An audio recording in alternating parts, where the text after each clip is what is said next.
નમસ્કાર, ન્યૂઝ 11 ગુજરાતમાં આપનું સ્વાગત છે. મુન્દ્રા તાલુકા પંચાયતની અંતિમ સામાન્ય બેઠક ભાવુક માહોલ વચ્ચે પૂર્ણ થઈ હતી. પંચાયત સભાખંડ ખાતે યોજાયેલી આ બેઠક દરમિયાન 5 વર્ષના કાર્યકાળની યાદો તાજી બની હતી અને લોકપ્રતિનિધિઓ તથા વહીવટી તંત્ર વચ્ચે રહેલા સહકાર માટે સૌએ પરસ્પર કૃતજ્ઞતા વ્યક્ત કરી હતી. બેઠક દરમિયાન વર્ષ 2025-26નું સુધારેલું અને વર્ષ 2026-27નું અંદાજપત્ર મંજૂર કરવામાં આવ્યું હતું. સરકારની ગ્રાન્ટ, સ્વભંડોળ અને લોન સહિત કુલ ₹19,13,733નું પુરાંતવાળું અંદાજપત્ર સભામાં મંજૂર કરવામાં આવ્યું હતું. તાલુકા પંચાયત પ્રમુખ મહિપતસિંહ ગાભુભા જાડેજાએ જણાવ્યું હતું કે છેલ્લા 5 વર્ષ દરમિયાન સત્તા અને વિપક્ષ બંનેએ સાથે મળીને લોકશાહીના આ મંચ પર સહકારની ભાવનાથી કામ કર્યું છે. લોકો વિકાસની અપેક્ષા સાથે પ્રતિનિધિઓને ચૂંટે છે અને હોદ્દા કરતાં કામ વધુ મહત્વનું હોવાનું તેમણે જણાવ્યું હતું. સાથે જ ગૌચર જમીન ગાયો માટે જ અનામત રહેવી જોઈએ એવો સ્પષ્ટ અભિપ્રાય પણ વ્યક્ત કર્યો હતો. વિપક્ષી નેતા નવીન ફફલે પોતાના સંબોધનમાં જણાવ્યું હતું કે 2 ટર્મ મળીને 10 વર્ષના કાર્યકાળ દરમિયાન તાલુકામાં અનેક વિકાસ કાર્યો થયા છે, છતાં કેટલાક મુદ્દાઓ હજુ બાકી છે. તેમણે વધતી ગુનાખોરી, સ્થાનિક રોજગારી, ટ્રાફિકની સમસ્યા તેમજ તાલુકા પંચાયત ખાતે ચોકીદાર જેવી બાબતો અંગે સ્થાયી ઉકેલ લાવવાની જરૂરિયાત દર્શાવી હતી. તાલુકા પંચાયત સભ્ય આચાર્યા લાખા ગિલવાએ ફાળવાયેલી તમામ ગ્રાન્ટનો સંપૂર્ણ ઉપયોગ થાય તે માટે સૂચન કર્યું હતું, જ્યારે સભ્ય અલ્તાફ રેલિયાએ પ્રજાહિતમાં કરવામાં આવેલા વિરોધ છતાં કામો પૂર્ણ થયા હોવાનું કહી સહકારની ભાવનાને ઉજાગર કરી હતી. જિલ્લા પંચાયત સદસ્ય કૈલાસબા પ્રદ્યુમનસિંહ જાડેજાએ તાલુકામાં થયેલા વિકાસ કાર્યો અને સત્તા વિપક્ષ વચ્ચે રહેલા સહકારને પ્રશંસનીય ગણાવ્યો હતો. આ પહેલા તાલુકા વિકાસ અધિકારી અનિલ ત્રિવેદીએ છેલ્લા 5 વર્ષ દરમિયાન પ્રમુખ રાણીબેન ચાવડા અને મહિપતસિંહ જાડેજાના કાર્યકાળમાં સભ્યો અને તંત્ર વચ્ચે રહેલા સંકલન માટે આભાર વ્યક્ત કર્યો હતો. બેઠકના અંતે તમામ સભ્યો, અધિકારીઓ અને કર્મચારીઓએ પરસ્પર સન્માન વ્યક્ત કરીને સૌહાર્દપૂર્ણ સંદેશ આપ્યો હતો. શિરાજ મલેક સાથે આરિફ ખલીફા, ન્યૂઝ 11 ગુજરાત, મુન્દ્રા.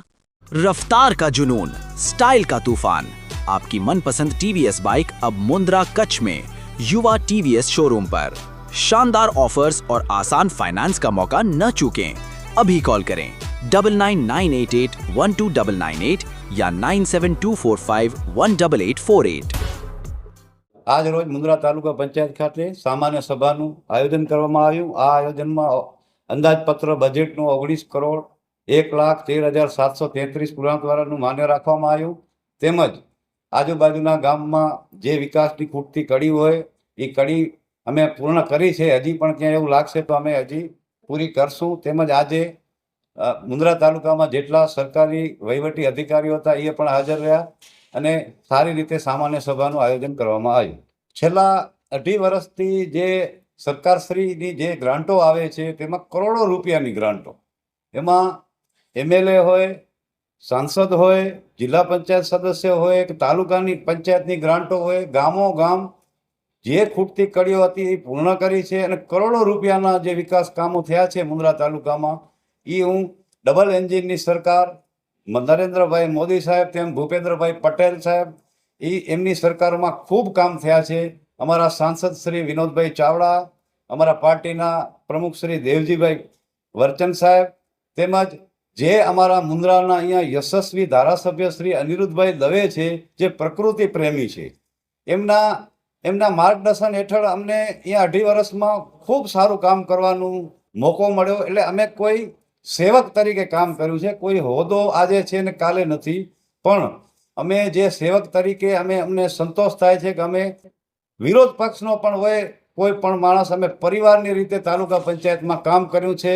એમાં હું નામ લઉં છું કે જે અમારા ઉપપ્રમુખ શ્રી સોમાભાઈ રાજા રબારી છે, જ્યોતિબા વિજયસિંહ જાડેજા છે, ગીતાબેન પ્રેમજી સોધમ છે, અગાઉ 2.5 વર્ષના પ્રમુખ શ્રી રાણીબેન ચેતન ચાવડા છે, રતનભાઈ કરમલભાઈ ગઢવી હતા, અનવરભાઈ તેમજ અન્નપૂર્ણાબા વિજયસિંહ જાડેજા, કૃષ્ણાબેન દિનેશ ડાફડા, રામજીભાઈ ખીમજીભાઈ ભીલ, અલ્તાફ જુણસ રેલિયા, જયશ્રીબા સુરેન્દ્રસિંહ ઝાલા, નારણકાના સાંખરા, રજિયાભાઈ અબ્દુલ રશીદ ધ્રુવ, પ્રફુલ્લાબા શિવભા જાડેજા, રમીલાબેન કરમસિંહ માતંગ અને અમારા તાલુકા પંચાયતના વિરોધ પક્ષના નેતા નવીનભાઈ મેઘજીભાઈ મહેશ્વરી, ઉપનેતા આસારિયા લાખા ગેલવા, ભરતસિંહ ભીમજી જાડેજા.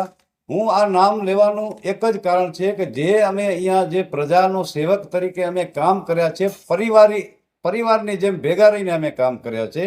એમાં કોઈ ચૂંટણી રાજકારણ હોય, ચૂંટણી હોય ત્યારે અમે સૌએ લડી લેવાનું, કોંગ્રેસ હોય કે ભાજપ હોય, જેમાં જે આપણે જે પણ અહીંયા અમે તાલુકા પંચાયતમાં એક પરિવાર તરીકે અમે કામ કર્યા છે. એમાં આજે સારું એક આયોજન અમારે જે ટીડીઓ સાહેબ જે અનિલ ત્રિવેદી જે સાહેબ છે એમના સાથે જે કામ કરવાનું અમને જે અવસર પ્રાપ્ત થયું એમના બહુ ખૂબ એમ. અને અમે તો એમ કહીએ છીએ કે ત્રિવેદી સાહેબ જેવા અધિકારી જો કોઈ તાલુકા પંચાયતમાં હોય તો નાનામાં નાના અરજદારને પણ એક ઉપયોગી થઈ શકે. તો હું ત્રિવેદી સાહેબનો ખૂબ આભાર માનું છું. મારી સાથે જે તાલુકા પંચાયતના હોદ્દેદારો હોય, તાલુકા પંચાયતના ચૂંટાયેલા સદસ્યો હોય, જિલ્લા પંચાયતના સદસ્યો હોય, અહીંયાનો સ્ટાફ હોય, હું બધાને હૃદયથી એમનો આભાર માનું છું કે એમ મારા સમયમાં એ મને ખૂબ સપોર્ટ કર્યો અને હું પ્રજામાં સારા કાર્ય કરી શક્યો. એક સેવક તરીકે મને જે જવાબદારી મળી, પાર્ટીએ મને જે જવાબદારી આપી એ હું સારી રીતે નિભાવી છે અને બધાને સંતોષ આપ્યું છે. આજરોજ 7/3/2026 અમારી તાલુકા પંચાયતની ખાસ સામાન્ય સભાનું આયોજન કરવામાં આવ્યું હતું, જેમાં બજેટનો મુદ્દો રાખવામાં આવેલો હતો. તાલુકા પંચાયતના અમારું 19,01,13,733 પુરાતવાળું બજેટ જે તાલુકા પંચાયતના સર્વસંમતિથી તમામ સદસ્યો દ્વારા મંજૂર કરવામાં આવ્યું છે, એ બદલ તમામ સદસ્યશ્રીઓને અભિનંદન પાઠવીએ છીએ. તેમજ અમારા સમયકાળ દરમિયાનની અંદર તાલુકા પંચાયતના ચૂંટાયેલા સદસ્યશ્રી હોય, જિલ્લા પંચાયતના સદસ્યશ્રી હોય, અમારા માનનીય ધારાસભ્યશ્રી હોય, માનનીય સંસદ સભ્યશ્રી હોય કે સરકારશ્રીની સૂચના અને સરકારશ્રીના માર્ગદર્શન હેઠળ સતત તાલુકાના છેવાડાના માનવીને વિકાસનો લાભ મળે, યોજનાકીય સરકારશ્રીનો યોજનાઓનો લાભ મળે, એના માટે અથાગ પ્રયત્નો અમારી ટીમ દ્વારા કરવામાં આવ્યા છે અને અમે આગળ પણ કરતા રહીશું કે જેથી કરીને સરકારશ્રીની ફ્લેગશિપ જે યોજનાઓ છે એ જે લાભ મળવાપાત્ર લાભાર્થીઓ છે, પાત્રતા ધરાવતા લાભાર્થીઓ છે, એને આપવા માટે અમારું વહીવટીતંત્ર કટિબદ્ધ છે. અસ્તુ ભારત માતા કી જય. આજે અમે છેલ્લા 1827 દિવસ આ તાલુકા પંચાયતમાં કાઢ્યા. 5 વર્ષ 365 ગુણ્યા કરો તો 1827 દિવસ 17 તારીખના પૂરા થઈ જશે. એ દરમિયાનના જે અમને એક જન હતા, અમે એક લોક સેવક જનપ્રતિનિધિ બનાવ્યા પ્રજાએ, અને પોતાના પ્રતિનિધિ તરીકે જ્યારે તાલુકા પંચાયતમાં મોકલ્યા હતા, એ સુખદ પળોમાં અમે જ્યારે અહીંયા હાજર થઈ, અમે જે પ્રજા માટેના જે પ્રશ્નો હતા, વારે ઘડીએ હર 3 મહિનામાં એક સામાન્ય સભા દરમિયાન અમે જેને વિકાસના કામોમાં અમારા વિસ્તારમાં જે ઉણપો દેખાણી રજૂઆત કરતાં છેલ્લી મિટિંગ આજની હતી. તો આજે સ્મરણ એક યાદ કરીને કહીએ તો ઘણા બધા એવા કામો હજી રહી ગયા છે, જે આવનારા આ ડાયસ ઉપર જે પણ તાલુકા પંચાયતના પ્રમુખ આવે, વિપક્ષી નેતા આવે, એમના માટે અમે રાખી ગયા અને મિનિટમાં લીધા એ. પણ ઘણા બધા એવા છે કે ભાઈ અમે એક એક્ઝામ્પલ સેટ કર્યું હતું કે અમે પ્રજાના પ્રતિનિધિ છીએ. અહીંયા 18 જણા તાલુકા પંચાયતમાં ગમે એ બીજા પક્ષમાં અમે પ્રતિપક્ષમાં છીએ, ભારતીય રાષ્ટ્રીય કોંગ્રેસના અમે એક સિપાહી તરીકે, ને અમને જે મત આપ્યા ને જેમણે અપોઝિટમાં મત આપ્યા હતા અમે એના પ્રતિનિધિ બની ને અમારા વિસ્તારોના કામ કરવાની જે અથાગ મહેનત કરી એને ફલ સ્વરૂપે ઘણા બધા કામો થયા છે. પણ મુખ્ય છે ને એ કદાચ અમારા ફોરમથી ઊંચી વાત છે, એ ગૃહના વિષયો છે કે સ્થાનિક રોજગારી તો 0, મુન્દ્રામાં કંપનીઓને કંટ્રોલ ન કરી શક્યા. આ 5 વર્ષમાં એવી કોઈ તાલુકા પંચાયતની સામાન્ય સભા નહોતી કે અમે પ્રજાનો આ મુદ્દો ન રાખ્યો હોય. ગૌચરનો મુદ્દો રાખ્યો. પછી ગામડામાં કનડતી સમસ્યાઓ તો મુખ્યત્વે રોડ, રસ્તા. તમે પત્રકારો છો, તમે જોયું હશે કે આ છેલ્લા 3.5 વર્ષમાં જે મુન્દ્રાની આજુબાજુના ગામડાઓના રસ્તા એટલા જર્જરિત, એનું કારણ કે ક્યાંક ને ક્યાંક મોટા વાનો, પછી એ રસ્તા બને એનામાં ભ્રષ્ટાચાર, એ બધા અમે ઉજાગર કર્યા હતા. વારે ઘડી અહીંયા રજૂઆતો કરી, લડત લડી. ક્યાંક સારા કામો અમારી નિગરાનીમાં હતા, એ થયા પણ છે. અમે અમારા સંપૂર્ણ પ્રયત્નો આ 5 વર્ષમાં કરેલા હતા. જેમ તમે હાજર હતા તેમ મિટિંગમાં એક મુન્દ્રા માટેનો છે મહત્વનો અને ખરેખર જરૂરી છે કે ટ્રાફિકને અવરોધતા, ટ્રાફિકને જે કંટ્રોલ કરવાની જે નેમ હતી એ ન થઈ, એ કામ અધૂરો રહ્યો.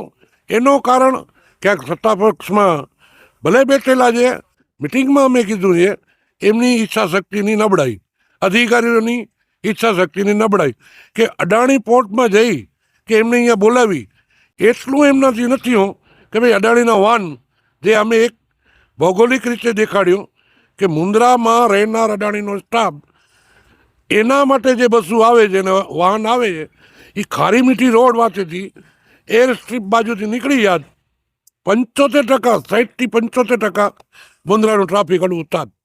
એના સિવાયના જે પ્રશ્નો હતા, આજે હવે આ ઉનાળુ આવે છે, ગ્રામ્ય કક્ષામાં ઘણી ગ્રામ પંચાયતોને છે ને પહેલાં પાણી પુરવઠા સબસિડી આપતી, કે જેનો કે બોર એની પાઇપલાઇન એ સ્વતંત્ર બંધ થઈ ગઈ છે.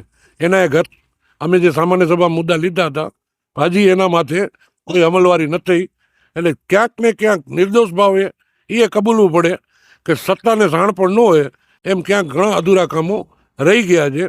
ને ઈશ્વર સદબુદ્ધિ આપે એમને કે જે પ્રજાના હિતના કામો અધૂરા રહી ગયા આવનારી ટર્મમાં પૂરા થાય.